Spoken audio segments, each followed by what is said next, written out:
In Deltarune Chapter 3, we get to meet the Knight, and I would like to take a look at some of the evidence we have to make a guess at who they are. For starters, I'd like to take a look at something in Chapter 4, specifically Gerson, and the fact that Ralsei says it takes a specific type of darkness to revive a loved one, which at first makes me think it's the church pastor, considering I'm pretty sure that's Gerson's son.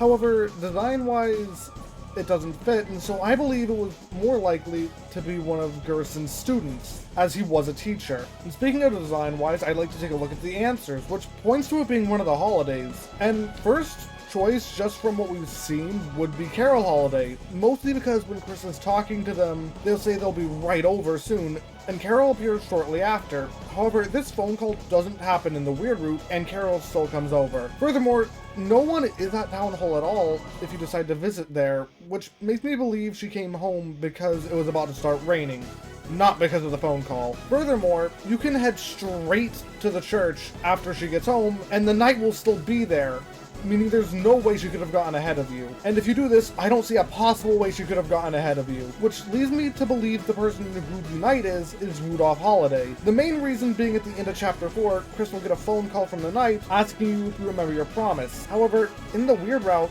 they said it's Rudolph who called saying Noel's excited for the festival tomorrow. The only downside to this theory is he's stuck in the hospital. However, he is occasionally capable of leaving. I also believe it's possible that his Knight armor might be able to exist outside of the Dark World, seeing as the Dark Shards can exist outside the Dark World as well, and it's made up of the same stuff. Furthermore, Asgore finds a Dark Shard in the Holiday's bedroom, which is where he would have been at one point. I also see a less likely possibility where there could be more than one Knight, and it could be both of them, but I really don't think this is the case. I also have seen a theory that people think it's Des, Noel's sister, and my main reason for not thinking it's her is very simply the fact that the King's Chariot will not be stopped.